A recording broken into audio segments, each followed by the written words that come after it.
Plotting is something that almost all writers will have an opinion on, good or bad. You know, some will hate it and never ever do it. Others will absolutely swear by it. Personally, I love a good plotting session. I absolutely love it. I take it very, very seriously. For me, it's almost important a part of a novel's creation as the writing itself, for me. Now, please remember that these are only my views on plotting and how I do it. You do not need to be as full on and organised as I am. I admit I am a little bit obsessive when it comes to note taking. You do not have to follow my guidelines, you don't have to follow it to the letter, make it work for you. Take some of my tips, change them up a bit, find out what works, experiment. Okay, so why plot? I know that some writers prefer to just kind of like wing it and let the story flow as it may, but personally I've baited and read enough books and works from people that have done that, and I've found that they often kind of like lose track of the story and they veer from the point and they end up in this rambling, convoluted mess in some places. That, or I've only read half of what they've given me because they've only given me half of the story, and then they've confessed to me that they've kind of ground to a halt with it because they've either written themselves into a corner or they don't even know what's going to happen next. So it's all well and good having a general idea of what you want, how you want your story to pan out, but it's harder than you think to actually execute it. Winging it in a short story is easy enough. I do it. But when it comes to a novel where you've got so much more to keep track of, other characters and bits of storyline, especially if you're writing a series, then it's best to have some kind of idea of what you're actually doing. And the plot should help you get the most out of your story. There's a number of ways to plot out your work. Bullet points, simple bullet points, nothing wrong with being simple. A synopsis type of overview of the story, take it up say 2 or 3 pages. That's fine for people. Some people love a good flowchart. Who doesn't love a flowchart? Post-it notes straight on the wall of your office, do that. Or simple notes in a computer. Can be as simple or as detailed as your need. Personally, I love as much detail as possible. It's not to say that I don't sometimes deviate from my plans or add things that my brain suddenly decided that it knows exactly what has to happen next without my say-so. My brain does that sometimes. That would be absolute craziness, but I also don't believe in letting my characters run about all over the place doing what they please. You know, I will drag them back, kicking and screaming if I have to. I know some people will sit there and go, oh, but Wills, my characters just run about doing their own thing and I've tried to make them do what I tell them, but they're just not listening to me. Bullshit. They're your creation. You tell them what to do, not the other way around. It's, you know, take some control of your story. Make them do as they're told if you have to. There's nothing wrong with deviating from your plan. There's nothing wrong with sitting there going, oh, that's a good idea. I could really make that work. Make it work. Do it. Run with it. Go for it. But do not blame it on your characters, please. They are people that you've made up in your head. So I'm going to show you how I plot. This is one of the plots from the book that I've just finished writing. I start off with a notebook and I will have everything gets written down in my book. Everything. And I will do it major detail. Tons and tons and tons of detail.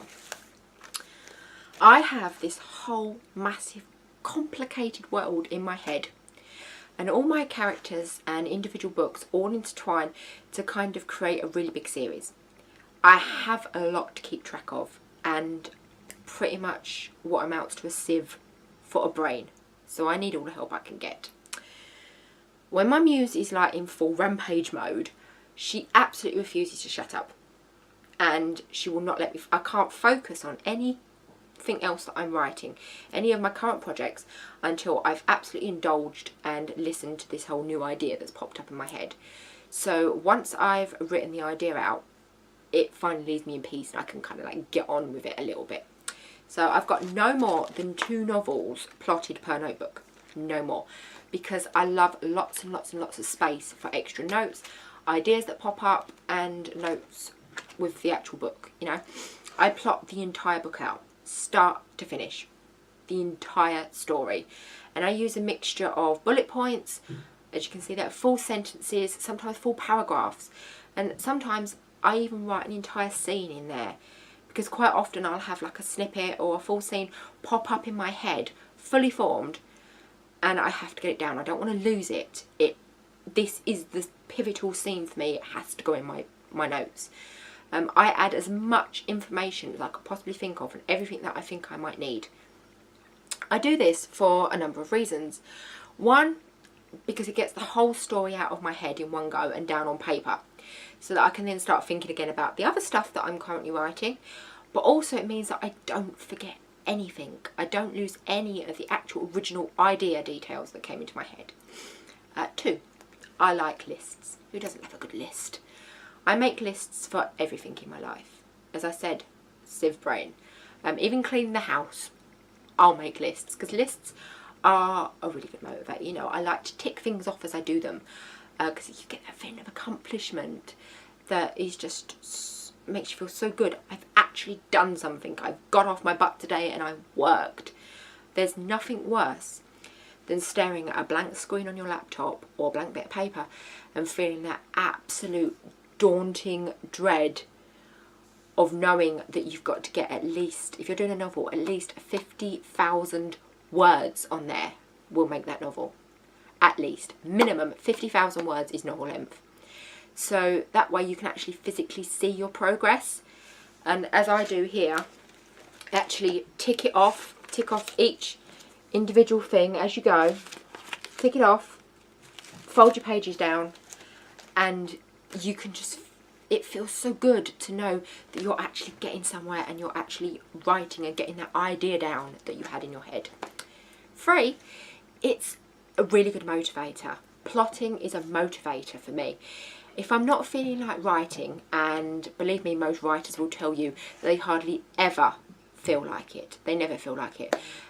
If you wait for your muse or your inspiration, you could be waiting forever for something to pop up. This way I can say to myself, okay, writing a little bit is better than nothing. So just write. Just write one of your plot points, just one. And then that'll do. You can have a break, you can be done, that's actually done. You've at least written something.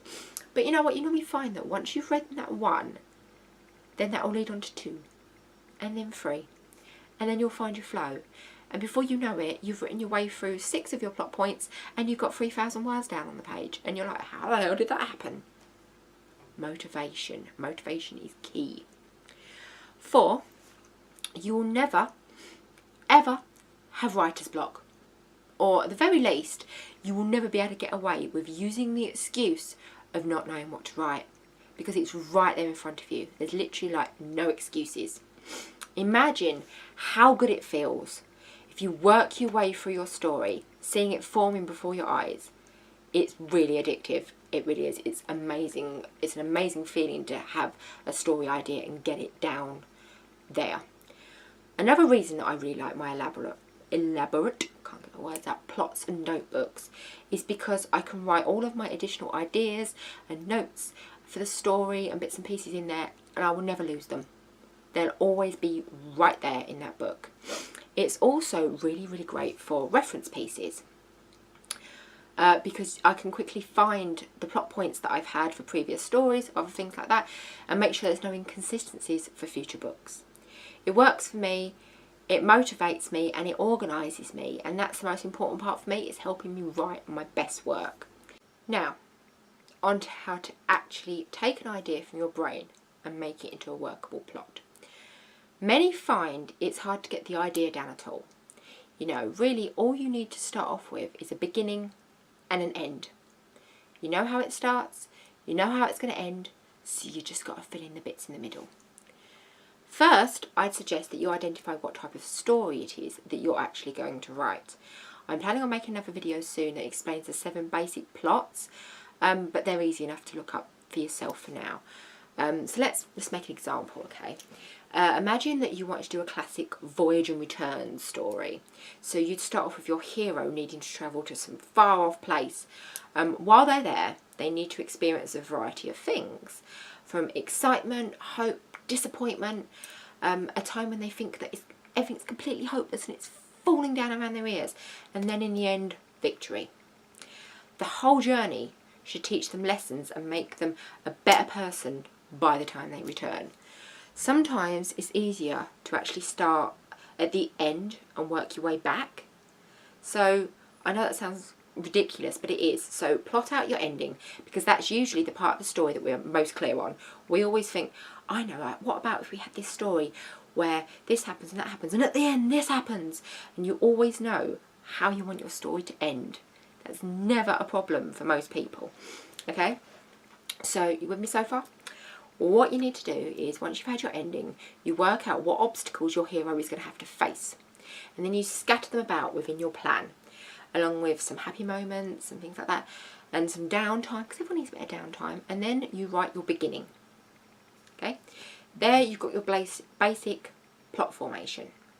Now that you've got that, all you need to do is ask yourself how your character will get from plot point to plot point to plot point. It's basic infilling.